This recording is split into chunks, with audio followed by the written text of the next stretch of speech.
Hello traders, welcome back to this platform. दोस्तों, आज मैं आपको एग्जैक्ट जो हैमर कैंडलस्टिक पैटर्न है उसके बारे में समझाने की कोशिश करूंगा। ज़्यादातर जो बिगिनर्स ट्रेडर हैं उन्हें हैमर हैमर तो आपको मिल जाएगा कहीं भी, लेकिन उसका यूज़ कैसे करना है, यानी सवाल ये है ना। हैमर तो कहीं भी बनेगा तो आप क्या ट्रेड करेंगे? ऐसा तो नहीं है। हैमर का अच्छे तरीके से बिल्कुल 110% वाला जो एक एक्यूरेसी तो खैर 110% नहीं होती, लेकिन कह लें कि हाई प्रोबेबिलिटी जो हैमर कैंडल है ना, वो आप कहाँ पे फाइंड आउट करेंगे, ये चीज़ मैं आपको समझाने की कोशिश करूँगा। और हैमर तो कई टाइप्स के होते हैं। जो सबसे ओरिजिनल वाला रियल वाला हैमर कैंडल है, मैं कोशिश करूँगा उसके बारे में समझाने की, लाइव चार्ट के ऊपर समझाने की कोशिश करूँ। ठीक, कोशिश करूँगा इंशाल्लाह।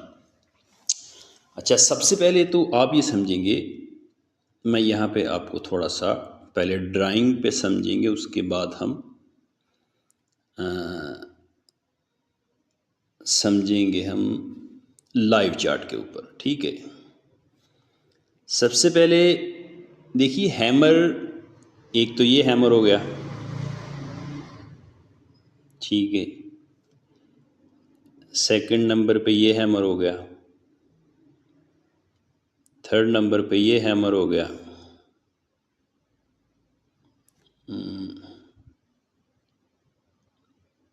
ये हैमर हो गया। लेकिन इनमें से सबसे पावरफुल हैमर कौन सा है, पहले हमने ये समझना होता है। ठीक है, देखिए एक तो ये हैमर है ना, एक ये हैमर है।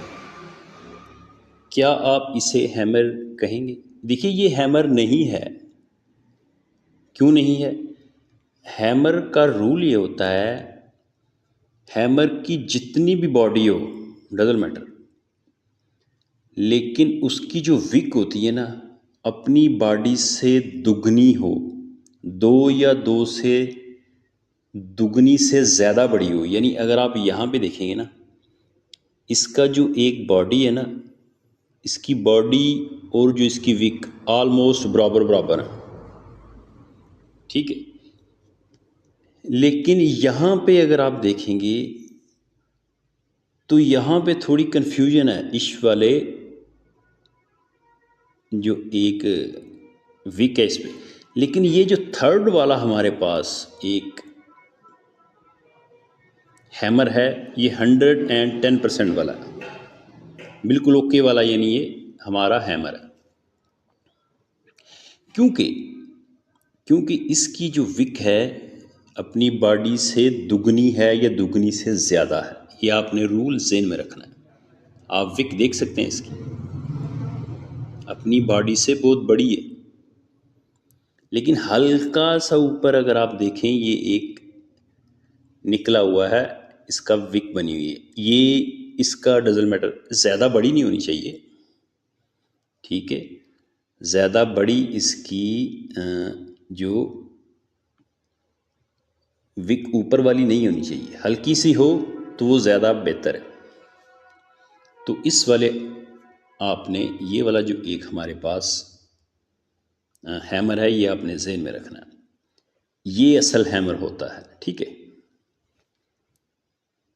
अब हम थोड़ा चार्ट पे समझने की कोशिश करेंगे।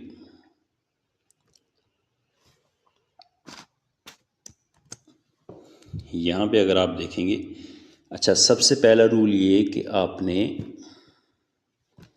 हमेशा, ये पहला रूल ये कि आपने जो हमारा ट्रेंड है वो देखना होता है। ठीक है, ट्रेंड के अगेंस्ट आपने हैमर नहीं देखना। ठीक है, ट्रेंड के अगेंस्ट, अगर ट्रेंड फॉर एग्जांपल यहाँ पे डाउन चल रहा है तो आपने बाय का नहीं देखना हैमर। ठीक है, सेकंड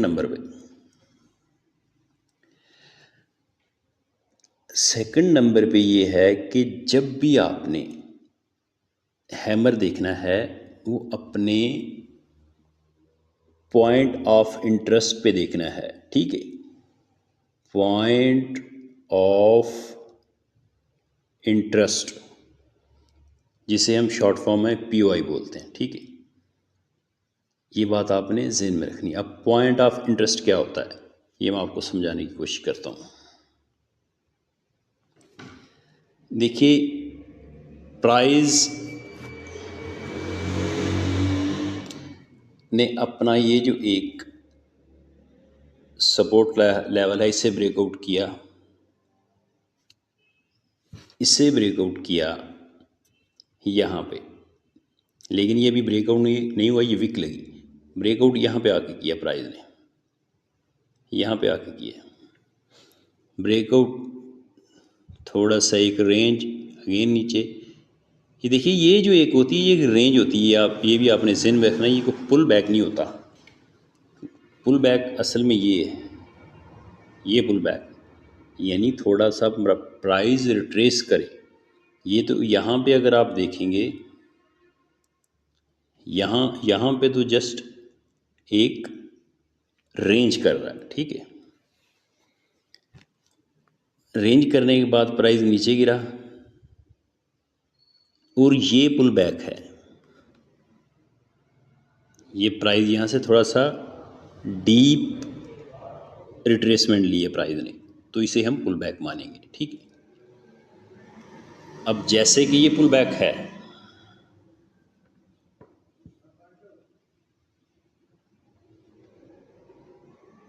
ये देखिए, ये हमारा पुल बैक है। लेकिन जैसा कि मैंने आपको बताया, पुल बैक हमारा ट्रेंड क्या है, डाउन है। प्राइस ने अपना स्ट्रक्चर चेंज करके प्राइस नीचे आ रहा है, ठीक है, नीचे आ रहा है ना।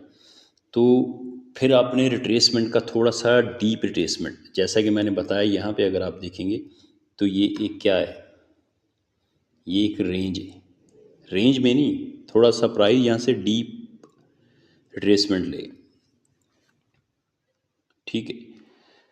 उसके बाद ये हमारे पास क्या चीज़ है, ये हमारे पास क्या है, ये एरिया हमारे पास है एक सप्लाई जोन, सप्लाई जोन, और इसे हम जो एक मिटिगेशन ब्लॉक होता है, मिटिगेशन ब्लॉक, सप्लाई जोन, ये दोनों नाम इसे दिए जाते हैं, ठीक है। तो ये एक हमारा पॉइंट ऑफ इंटरेस्ट है,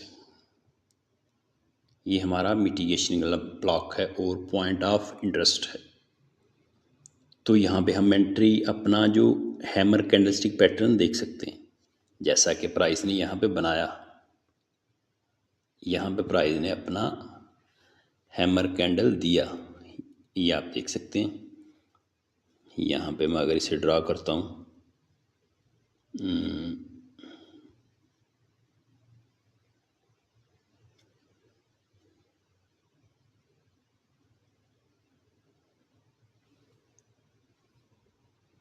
यहाँ पे थोड़ा ड्रा करते हैं, ये सही तरीके से काम नहीं कर रहा है। ये देखिए, ये हमारे पास एक हमारा मिटिगेशन ब्लॉक ड्रा हो गया, और ये आपको क्या नज़र आ रहा है, ये आपको क्या नज़र आ रहा है, ये आपको एक यहाँ पे हैमर कैंडल नज़र आ रहा है। ये वही एग्जैक्ट रूल है, अपनी बॉडी से 2 गुना ज़्यादा। अच्छा, एक और चीज़, जब सेल ट्रेंड में हम हैमर देखेंगे, उसे बोलते हैं, सिर्फ नाम चेंज हो जाता है। यानी बाय के केस में हम देखेंगे तो हैमर हम बोलेंगे, सेल के केस में हम शूटिंग स्टार बोलेंगे। ये बात भी आपने जहन में रखनी है। सेल के केस में शूटिंग स्टार और बाय के केस में हैमर, ठीक है। तो ये हमारा जो शूटिंग स्टार है बिल्कुल परफेक्ट बना है, अपने जो हमारा एक मिटिगेशन ब्लॉक है उससे बहुत ही परफेक्ट एक रिजेक्शन मिली है, ठीक है। तो ये बहुत ही कमाल की रिजेक्शन है। तो यहाँ पे आप प्राइस देख सकते हैं, प्राइस नीचे गिरा, सेल हुआ प्राइस, ठीक है।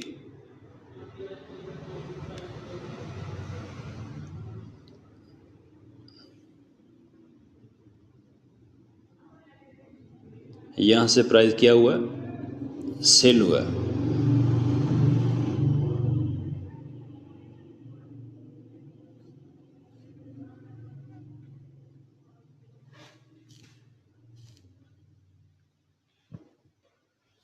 और बहुत ही कमाल की सेलिंग दी है प्राइस ने यहाँ से, आप अगर आप देखें तो। ठीक है, सेकंड नंबर पे आपने जब भी शूटिंग स्टार देखना होता है ना, फॉर एग्जांपल, अगेन एग्जांपल, अगर आपको एग्जांपल से समझाएं तो फिर बहुत ही आसानी से बात समझ में आ जाती है। फर्स्ट नंबर पे ये कि आपने रूल ज़हन में रखने हैं। ट्रेंड देखना होता है, ट्रेंड के अगेंस्ट आपने हैमर नहीं देखना होता। ठीक है, सेकंड नंबर पे क्या है, सेकंड नंबर पे आपने अपना जो भी पॉइंट ऑफ इंटरेस्ट है, यानी रैंडमली कहीं भी बन जाए तो आपने वहाँ पे हैमर को प्ले नहीं करना।